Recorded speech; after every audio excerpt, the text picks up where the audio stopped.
नमस्कार दोस्तों, हमारी आज की इस कहानी का नाम है खुशखबरी। मम्मी जी, खुशखबरी है आपके लिए। आप फिर से दादी बनने वाली है। डॉक्टर ने इस बार किरण को कंप्लीट आराम करने के लिए कहा है। मम्मी, आप कल की ट्रेन से आ जाइए। लेकिन बेटा, यहाँ तेरे पापा के ऑफिस जाते हैं, मेरे बिना उसका क्या होगा? अरे मम्मी, छोड़ो सब, आपकी ज़रूरत यहाँ ज़रूरत है। पापा तो कैसे ही मैनेज कर लेंगे। बस फिलहाल 3 महीने के लिए आप यहाँ आ जाइए, क्योंकि डॉक्टर ने 3 महीने ज़्यादा ध्यान रखने के लिए कहा है और कोई बहाना नहीं चलेगा। तब सुरेश जी ने और मीना जी से कहा, कोई बात नहीं, तुम सूरज और किरण के पास बेंगलोर चले जाओ, मैं यहाँ जैसे तैसे मैनेज कर लूँगा। इस वक्त उन्हें तुम्हारी ज़्यादा ज़रूरत है। लेकिन आप कैसे मैनेज करेंगे? मेरा तो जी घबरा रहा है सोच सोच कर। आप ही चल चलते हैं, मुझे यहाँ की टेंशन नहीं होती। हाँ, मैं चल चलता। 3 महीने बहुत लंबा समय है, मैं ऑफिस से इतनी छुट्टियाँ नहीं ले सकता। ठीक है, जैसे ही आपकी मर्जी। और अगले दिन ही उर्मिला जी बेंगलुरु अपने बेटे के पास पहुंच गई। उन्होंने जाते ही घर का और अपनी पोती रूही का काम संभाल लिया। उर्मिला जी किरण को पूरा पूरा सहयोग देती थी, उसे कोई भी काम नहीं करने देती थी। बहुत अच्छी तरह से घर और बाहर की जिम्मेदारी उर्मिला जी ने निभा ली थी, क्योंकि जॉबपुर में भी सारा काम खुद ही करती थी, तो उन्हें वहाँ भी कोई खास दिक्कत नहीं हुई, क्योंकि पहले से वो करती थी। एक दिन उर्मिला जी अपनी बहू के लिए गरम गरम रोटियां सेक ही रही थी कि रोही स्कूल गई थी। तभी किरण को वॉशरूम में इच्छा हुई, तो जैसे ही वॉशरूम में जाने के लिए बेड पर उठी तो उसका किसी चीज से टकरा गया सर, और वो जैसे ही गिरने को हुई और बिना ने उसे भाग कर पकड़ लिया और किरण को कोई भी चोट नहीं आने दी।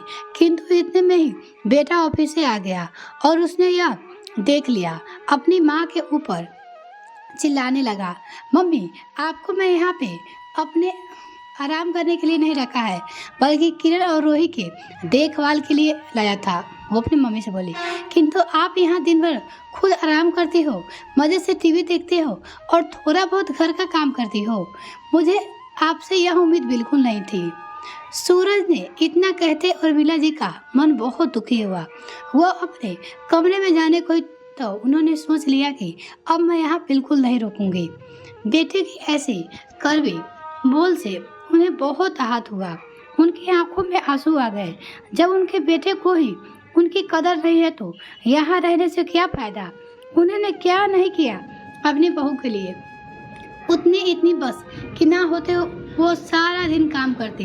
बेटे को उनका आराम करना तो दिख गया, किंतु उनका दिन भर काम करके देना वो नजर नहीं आया।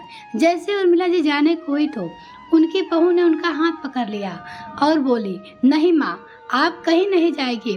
सूरज तो खुद सुबह से शाम तक ऑफिस में रहते हैं, और जिस समय मुझे आपकी सबसे ज़्यादा ज़रूरत थी, आपने उस वक्त मेरा साथ दिया।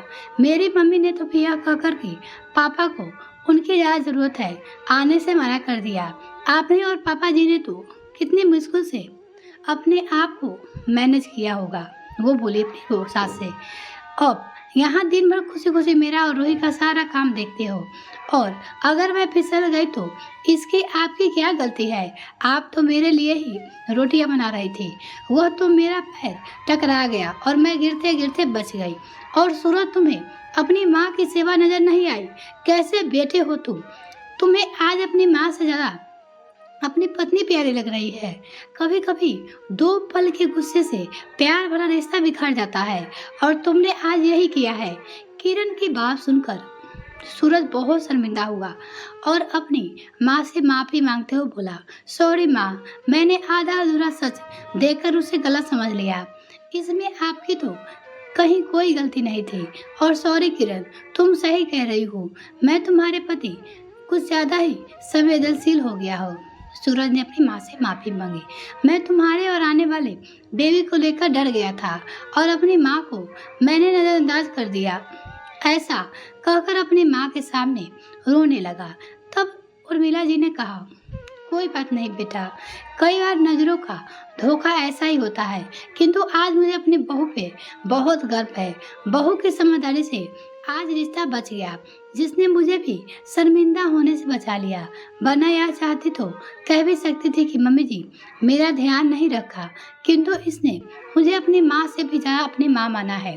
अब तो बेटा तुम चाहोगे तब भी मैं यहाँ से नहीं जाऊंगी। और उनके ऐसा कहते ही सभी लोग जोर जोर से हंसने लगे और गम का वातावरण हल्का हो गया। यह कहानी आपको कैसी लगी कमेंट सेक्शन में लिखना ना भूले। वीडियो को देखने के लिए बहुत बहुत धन्यवाद। अगर आपने अभी तक चैनल को सब्सक्राइब नहीं किया तो प्लीज़ सब्सक्राइब कीजिए, साथ ही बेल आइकन प्रेस करें ताकि मेरे और वीडियो का नोटिफिकेशन सबसे पहले आपको मिल सके।